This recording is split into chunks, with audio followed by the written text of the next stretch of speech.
The Reckoning. Judgment awaits you. Like a lift, a little elevator music to calm the nerves. Will you be elevated or dropped like a stone into the abyss? Going up, climb aboard. Come ride the elevator of life? No, you've ridden that already, haven't you? Death has claimed you, and now you await your fate. So plead your cases. It's such fun watching you worms squirm. The Reckoning.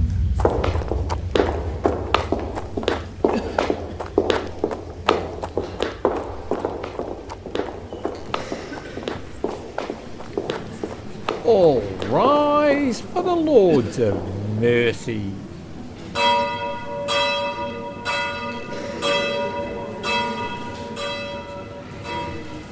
Be seated, not you.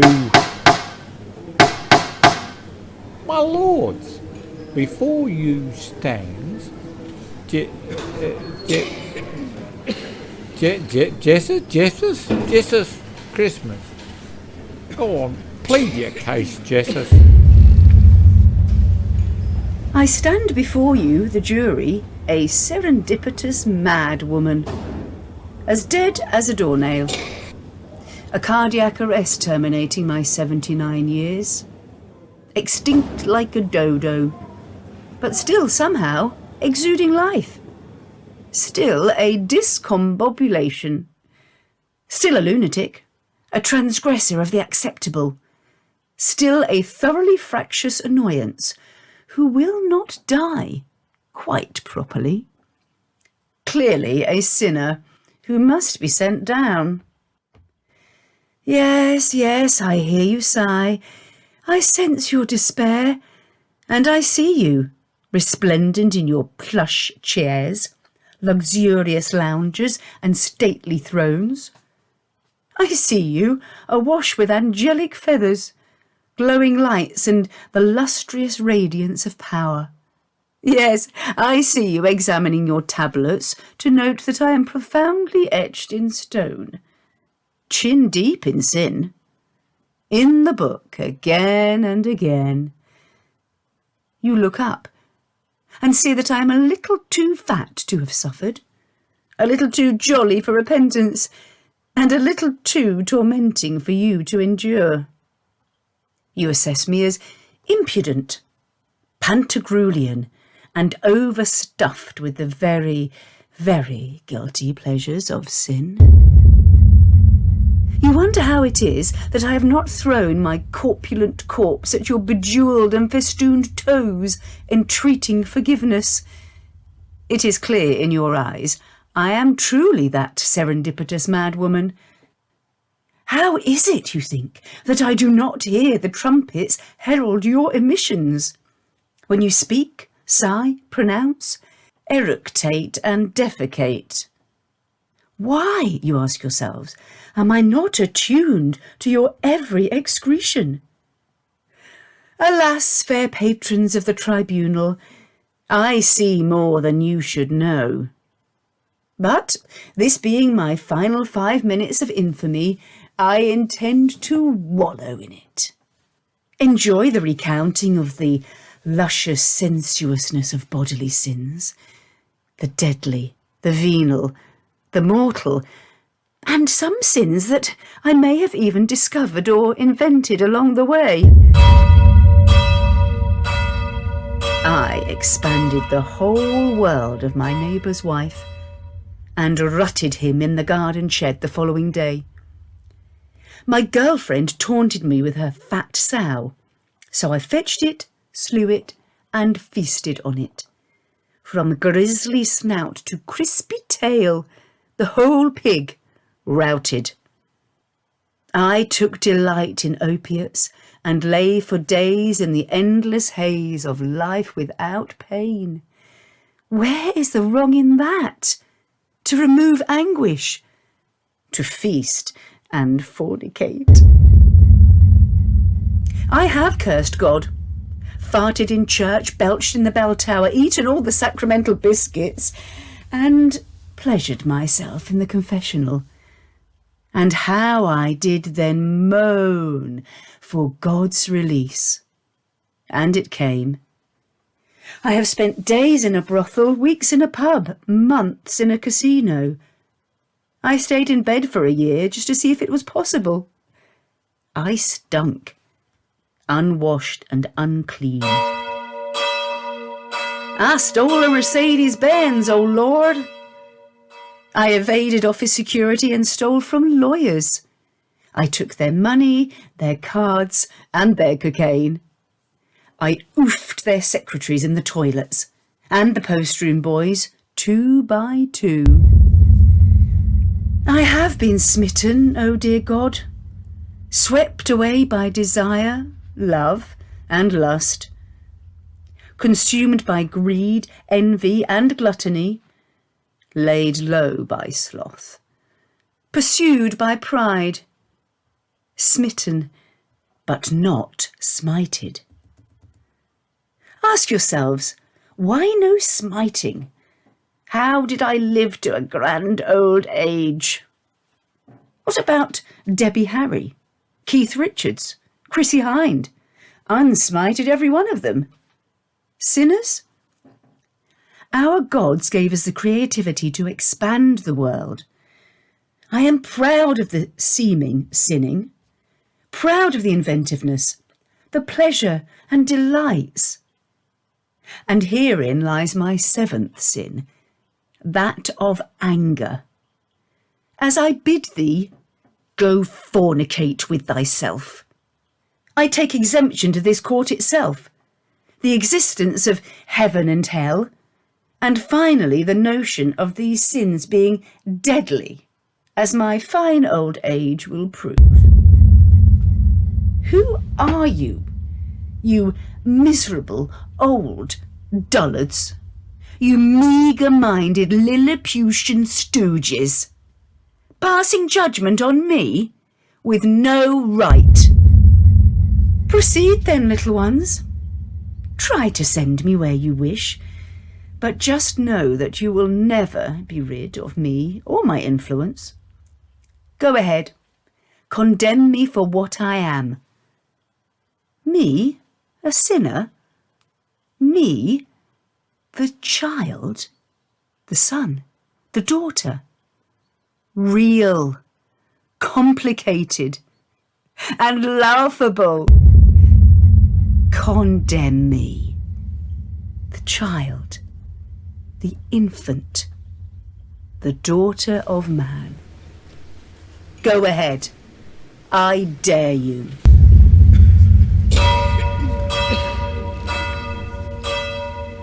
Well, Jesus, Jesus, that's nailed it. Don't like your chances. Over to the elevator you go and wait your turn. Up or down.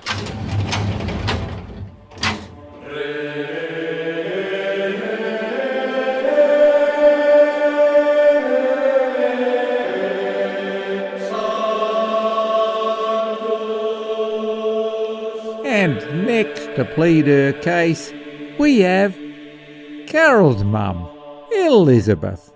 Elizabeth, to the dock, please. Did your perfect husband tell you what he did when you were away? That was the last conversation I ever had with my daughter. Then she walked out of my life forever. I was angry, gutted. She had left me after all I'd done for her. But I had years, decades of emptiness ahead of me to think about what I hadn't done for Carol. I said sorry, sorry, sorry so many times the word became meaningless. I was still a kid myself when I had her. Father didn't want to know and buggered off. Mum was a widow, devout Catholic. She was so ashamed of me.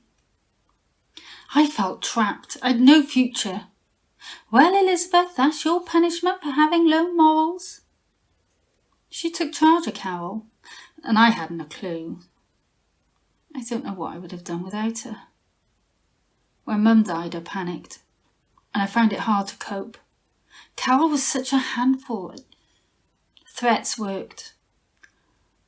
I once said I was going to lock her in the house and leave her without any lights. She watched me unscrew the bulbs. "Don't, Mummy, I'll be a good girl." She was terrified. It worked, but oh God, she was just a child. Was it so wrong? I couldn't stop the threats. There was a part of me that enjoyed it. I saw the fear in her eyes. I felt in control. I could make her do as she was told. And it was her duty to be a good daughter. Every mother will tell you that, won't they? She was 21, and I still couldn't accept her freedom. She came home at 4 one morning, and I double-locked the door. She called through the letterbox, but I didn't answer. "Right, I'll sleep in the car then." I was stunned. I'd lost control. I accused her of being a dirty whore. I had no room to talk. That's when she first said she hated me. My heart broke. I can't remember telling Carol I loved her. But then I can't remember my mum telling me. I was honest with her though. I made sure she didn't get ideas above her station. Told her she wasn't good enough to pursue certain things. Well, I didn't want her to try and then get upset when she failed. But then that is what my mum told me. She married a man a few years older, attractive, a charmer, but there was a slyness about him. I caught the way he looked at me, and one night when Carol was out with friends, he made an excuse to come round. I should have stopped him. We had sex, the ultimate betrayal. I told Carol, of course, in a moment of rage and spite. I told her it was better she found out the sort of man she had chosen. She said it was better she found out the sort of mother she could have raised in her life. I've heard she's gone to Australia, remarried, had a family, a good life.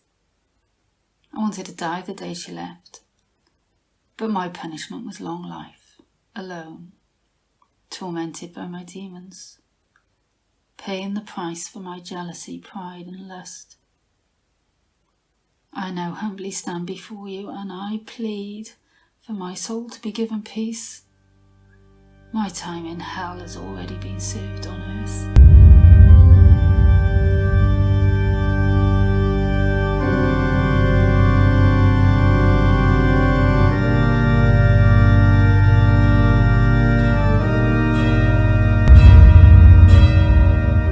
Holy moly, that's a sad tale, isn't it? Nice try, lovey. But into the elevator you go. Their lordships will decide. Going up. Going down. Ta-da, love.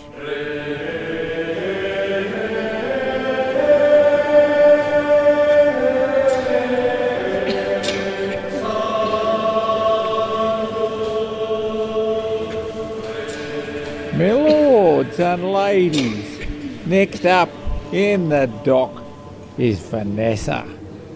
Plead your case, girl. Plead away. Get in there, give it some welly. What are you looking at? Yes, you. The one with the horns. Horns? I say horns? Horns? Oh. You want me to tell you how I got like this? Mm-hmm. Dead, you mean? That's easy. So I'm trying to fit in. Be like the pouting girls on Snapchat and Instagram. I wanted to be beautiful. Turn heads. I spent all of my teens in the shadows of prettier girls. You want me to go further back? Possibly. Where did it all start? Yes. Okay. Mm-hmm. That's not so easy. Yes, indeed. My mum. When I asked her, was I as beautiful as a princess? She would always answer, you are beautiful on the inside. the time, I used to think my actual insides were pretty. But it was only later I understood what she meant. I wasn't ugly, I was just forgettable. One so-called friend once confessed she only went out with me on the pull because I made her look better. I was average at everything. So even teachers forgot me too. Scrambling through notes at parents' evening, trying to remember who I was. I felt invisible most of my teens. The only thing that I was good at was playing the trumpet. My dad taught me. I threw myself into band practice and competitions. Band people were my people. A bit nerdy, but my people just all the same. Until that day. We were setting up for a competition and some lads my age from another band were sat on the front row. They laughed and pointed at various members of our band. I carried my music stand on and the fingers landed on me. They made mooing sounds and whispered behind the hands. I asked the conductor, John, what was going on? Sabotage tactics, he grumbled. Take no notice. Well, why are they shouting Bright House Gastric Band? We're Brenton Brass. Bright House are from Yorkshire. He just looked at me with his sad eyes. They're saying that we're all fat and need gastric bands fitting in our stomachs to stop us from eating. I played badly that day, and we didn't win. I just quit. That night, I checked out my beautiful insides by cutting myself. I started doing this when the monotony of being so dull just made me feel out of control.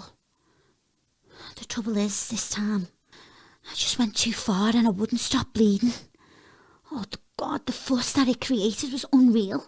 Hospital, doctors, psychiatrists, meds, worried conversations about hidden kitchen knives. The counsellor talked to me about self-love and not seeking acceptance from those around me. It clearly worked, because all that time I was seeing her, I went on crash diets and bouts of bulimia. The surgery? Well... Be patient. I'm getting to that. Ariel. I wrote a list of all the things I hated about my body. I found out which surgery, I could get to correct it and how much it would cost. I needed money, so I took a Saturday job at a hairdresser's and started saving. Karen, the local trainee, cut and coloured me hair. She showed me how to do nails and makeup. One day after a shift, Mum said that I looked so nice. It was like I'd won the lottery. The first sign that my outsides could be as beautiful as my insides. That spurred me on, and as soon as I was old enough, I started taking off, all the lists and the procedures that I could get. First it was lip fillers. Then I slowly started my transformation. A year after my boob job, I met Adam, and he moved in. Looking back, I can see I just rushed into it. At first, he encouraged me, to keep continuing getting the surgeries and ticking off my list. Whatever makes you happy, babe. Except it didn't make me happy. One day, he told me to stop or he'd move out. But me, being me, pushed for that one last little tweak. But then he just left. Later on, he married a girl, plainer than I was even before I started all this. Did I just hear you whisper karma? Oh, yes. Hey, Wingy, don't you dare. Of course. Call yourself an angel. Oh, no. Oh, you're a right misjudgy bitches if you ask me. Well, I never... Where was I? Oh, yeah. I went into full I will survive mode. And all the drinking and eating meant I piled on the pounds. What? It wasn't gluttony, it was comfort eating. But whatever it wasn't good for me. A routine health test shows that I'd gotten diabetes. And it was important that I'd lost some weight. I wasn't going to argue with that. I mean, after all, who wants a fat Barbie doll? After trying and failing, I pleaded with the doctor for a gastric band to be fitted. Ironic, I know. He resisted, but eventually agreed, and telling me that the dangerous things that could happen if I was to get this surgery. Okay. He was right. I died on the table. My heart gave out. Don't you dare try and tell me it was all for vanity. I was ill. I was mentally ill. I didn't do it to get pleasure from looking at my reflection in the mirror. I just wanted to be liked. To be noticeable, accepted. Most of all, I wanted to show Mum that my outsides were just as good as my insides.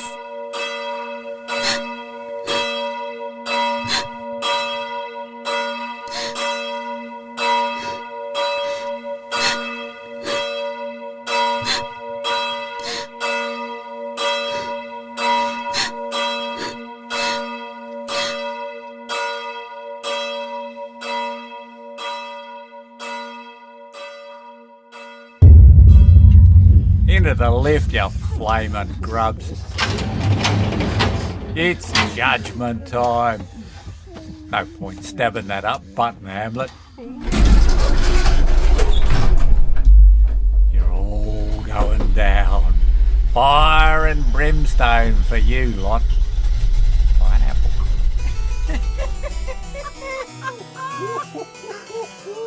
You have been listening to Turning Messianic, by E Rupert Gray performed by Sarah Ann Hassall. and followed by Envy and Lust, written by Heather Walker, performed by Catherine Halligan-Smith. and finally Inside Out, written by Sharon Colpman. performed by Danielle Britton. Sound and production by Ted Gray. and Francis Brodie Aldridge.